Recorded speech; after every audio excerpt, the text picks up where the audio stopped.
Punta na tayo sa Lightroom app. Ayan.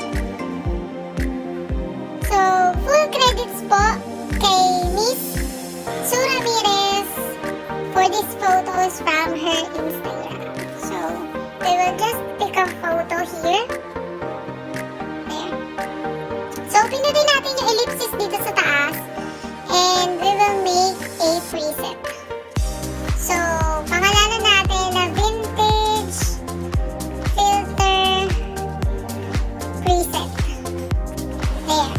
So, i-check natin lahat maliban sa tools dahil may crop ang tools. So, check. So, start na tayo with light. Ang exposure is negative 34. Negative 34. Then, yung contrast is negative 38. Then, yung highlights is negative 59.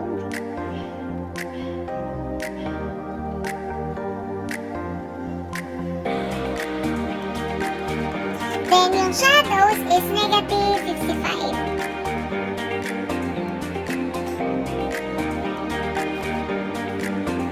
Negative 55. Then, yung whites is negative 27.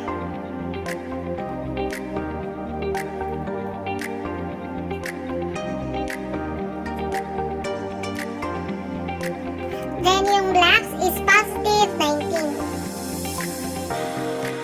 Positive 19. So, there you go. This is the before and after. Then, punta tayo dito sa temp icon. Temperature is positive 20. Positive 20. Then, yung tip is positive 11. Then, yung vibrance is positive 13. Then, yung saturation is negative 14. Then, punta tayo dito sa color wheel sa taas. Yung red, hue is negative 17. Then, yung saturation is negative 27. Then, yung luminance is negative 45.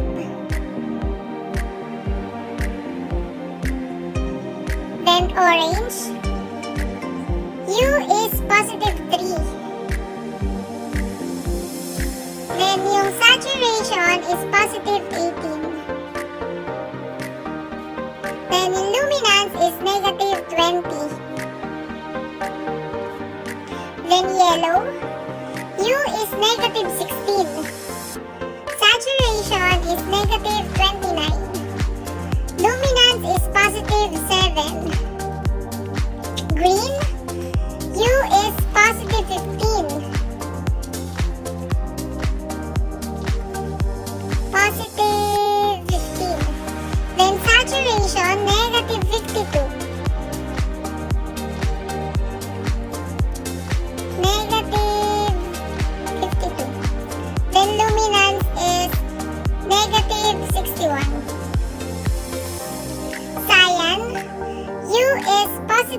41.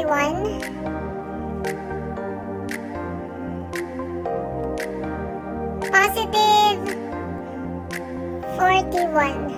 Saturation is negative 59. Then luminance is 0. Then blue, U is negative 37.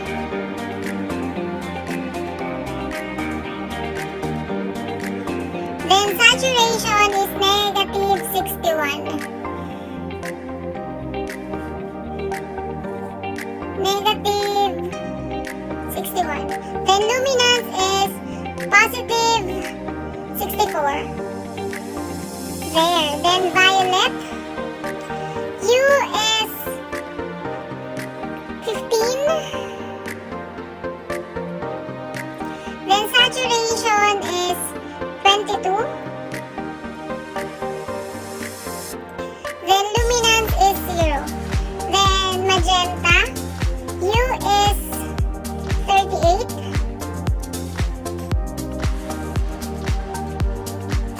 Then saturation is 0 and the luminance is positive 20. So there you go.